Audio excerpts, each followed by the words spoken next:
हे आहे DS news network. आपण पाहत आहात आपली बातमी आपला आवाज.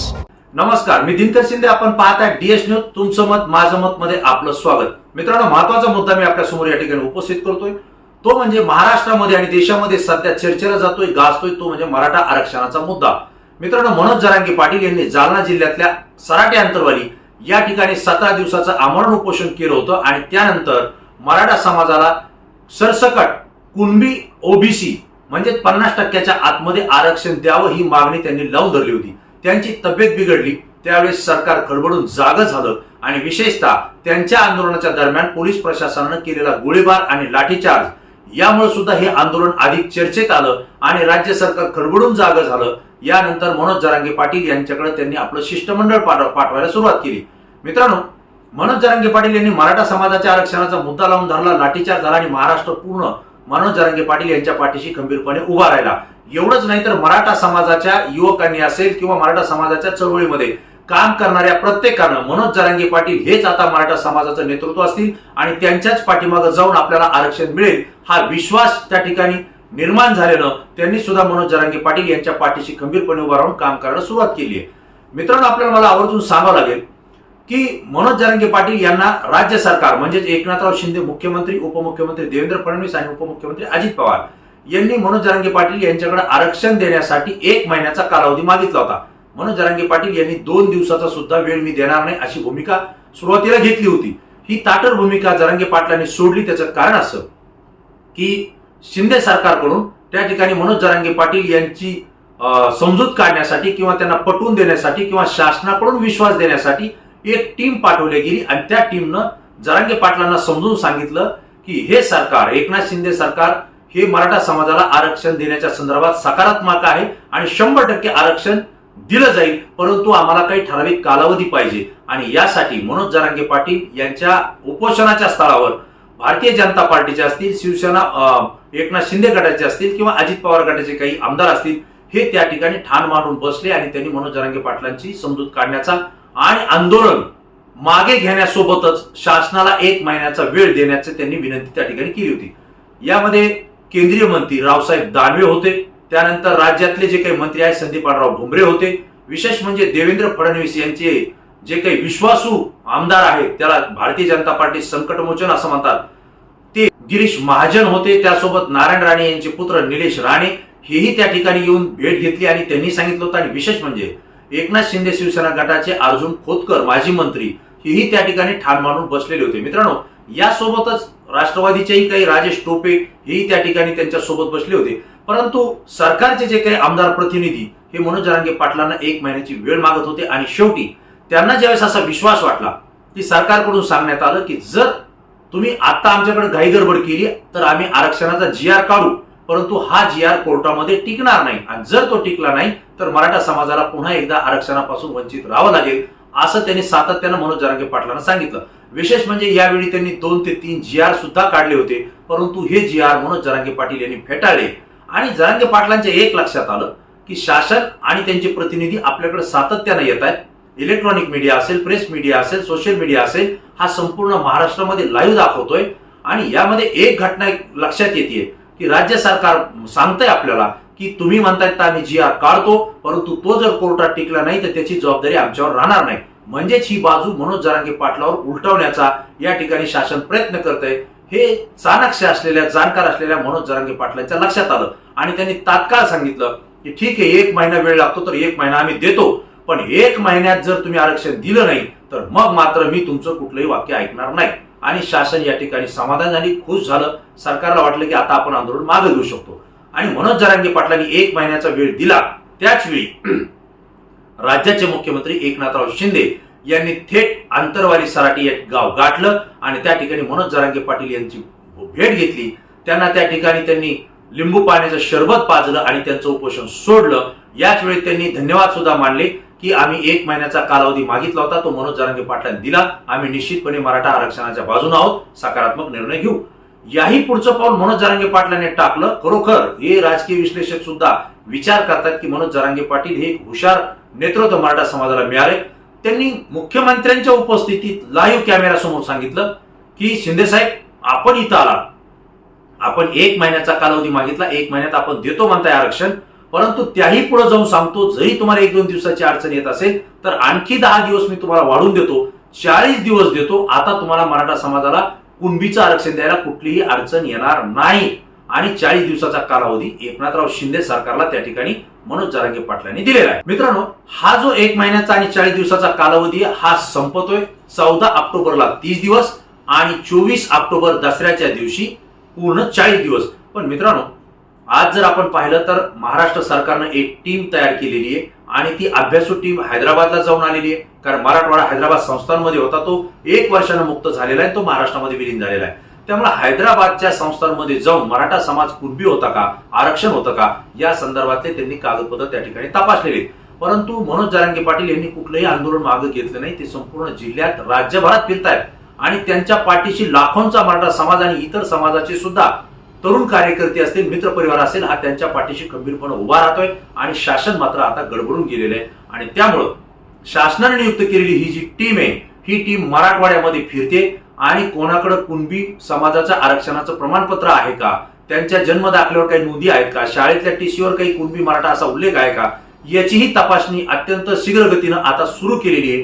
कारण 24 ऑक्टोबर हा दिवस हा जवळ येतोय आणि याच वेळी ओबीसी समाज सुद्धा या मराठा समाजाला ओबीसी मधून आरक्षण द्यायला विरोध करतोय. तेही त्या ठिकाणी आंदोलन करत होते, परंतु राज्य सरकारनं देवेंद्र फडणवीस यांनी विशेषतः त्यांना समजून सांगितलेलं आहे आणि ओबीसी समाज या ठिकाणी आंदोलनापासून थोडा थांबलेला आहे. वेट अँड वॉचच्या भूमिकेत आहे की मराठा समाजाला नेमकं आरक्षण कशातून मिळत आहे. परंतु मित्रांनो, हे सगळं जरी होत असलं तरी 14 ऑक्टोबर हा उद्या आणि त्याच्यानंतर फक्त 10 दिवस सरकारकडे राहत आहे.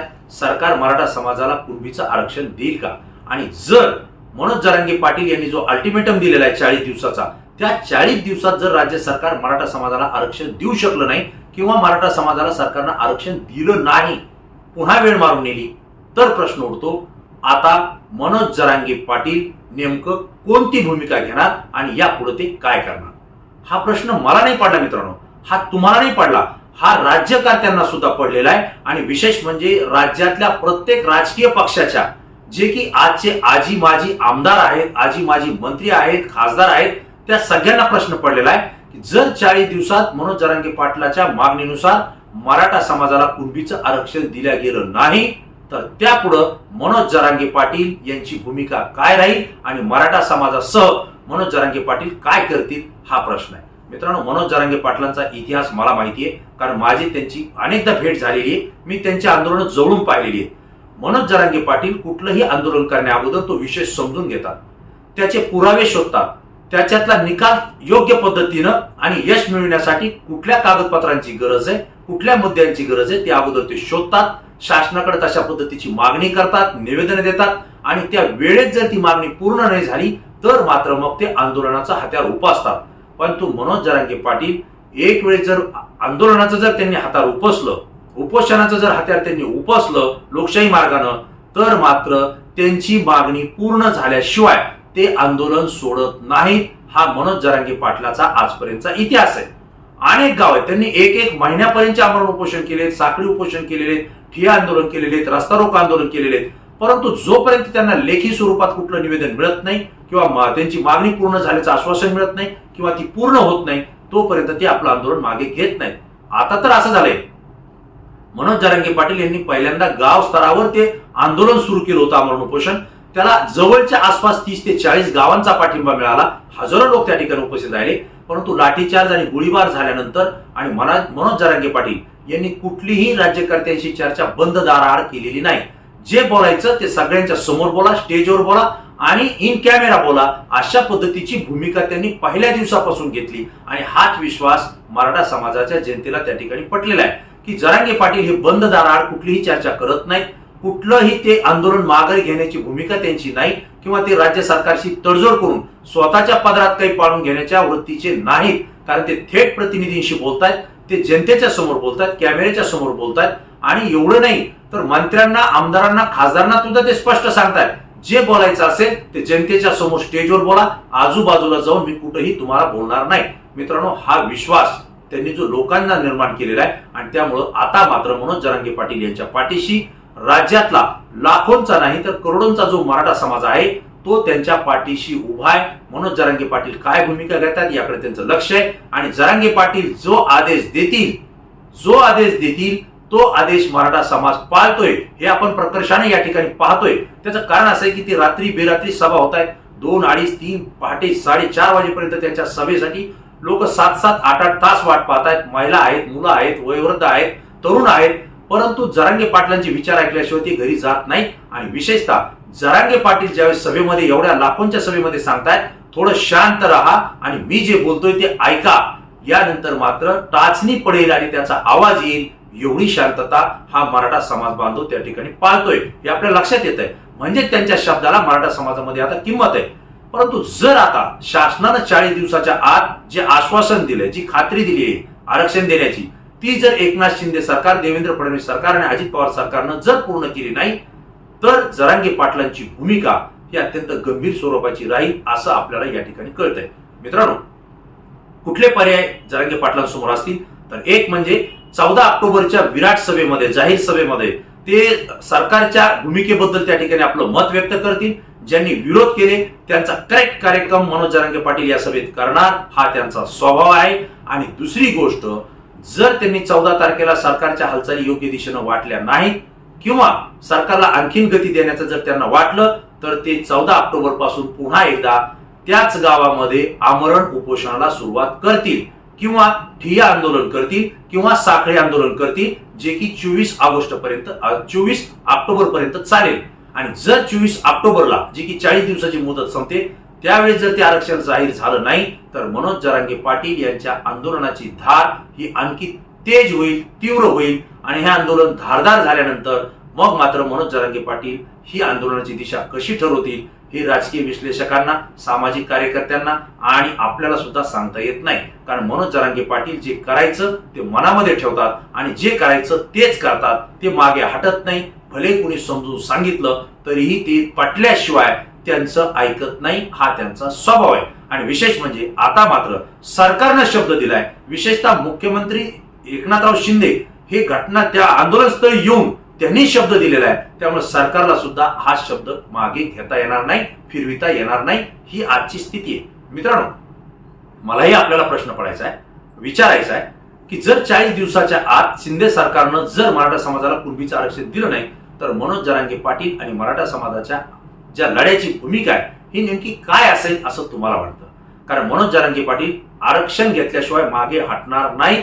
कारण ते अभ्यासू नेतृत्व आहे, धाडसी नेतृत्व आहे आणि घेतलेला निर्णय पूर्ण पाळणारा हा नेता मराठा समाजाचा आहे. आणि विशेष म्हणजे जर त्यांची भूमिका ताठर राहिली आणि त्यांनी जर पुन्हा आंदोलन सुरू केलं तर मग मात्र महाराष्ट्रातला हा लाखोचा जमलेला मराठा समाजाचा जनसमुदाय हा त्यांना पाठिंबा देईल. आणि येणाऱ्या काळामध्ये ज्या काही घटना घडतील, जे काही पडसाद उमटतील याला सर्वस्वी राज्य सरकार जबाबदार राहील असं सुद्धा मराठा समाजातील नेते, कार्यकर्ते आणि स्वयंसेवक DS न्यूजशी बोलताना त्या ठिकाणी व्यक्त करतात. मित्रांनो, अनेक व्हिडिओ आपण ह्या आरक्षणाच्या संदर्भात DS न्यूज चॅनलनं सातत्याने आपल्या समोर मांडलेले. आपण सुद्धा महाराष्ट्रातल्या प्रत्येक जिल्ह्यातून, प्रत्येक तालुक्यातून, प्रत्येक व्हिडिओला आपण आपली अभ्यासू प्रतिक्रिया दिलेली आहे. या प्रतिक्रियेमधून सुद्धा आपण सांगितलंय की यावेळी जर शासनानं आरक्षण दिलं नाही तर सरकारचं काहीही खरं नाही. मराठा समाज कुठलीही भूमिका घेऊ शकतो. आणि मित्रांनो, 24 ऑक्टोबर हा दसऱ्याचा दिवस आहे, सीमा उल्लंघन करण्याचा दिवस आहे. त्या दिवशी मराठा समाज विचारांचं सीमा उल्लंघन करेल आणि मनोज जरांगे पाटील विचारांचाच त्या ठिकाणी सोनं वाटतील, हेही या ठिकाणी आपल्याला आवर्जून सांगावंसं वाटतं. पण प्रश्न असा आहे, जर आरक्षण नाही दिलं गेलं तर मनोज जरांगे पाटील यांची भूमिका काय असेल आणि ते पुढचं आंदोलन कशा पद्धतीनं करतील हा मी तुम्हालाही प्रश्न विचारतोय. आपल्यालाही अंदाज आहे. आपणही आपलं मत या व्हिडिओच्या खाली निश्चित करा. कारण तुमची प्रतिक्रिया संपूर्ण महाराष्ट्र पाहतोय आणि आमच्यासाठी सुद्धा ती अत्यंत महत्वाची आहे. मित्रांनो, हा विषय मला अत्यंत महत्वाचा वाटला, मी तुमच्यासोबत शेअर करतोय. पुन्हा नवीन विषय, नवीन मुद्दा घेऊन आपल्या समोर येईल. तोपर्यंत धन्यवाद.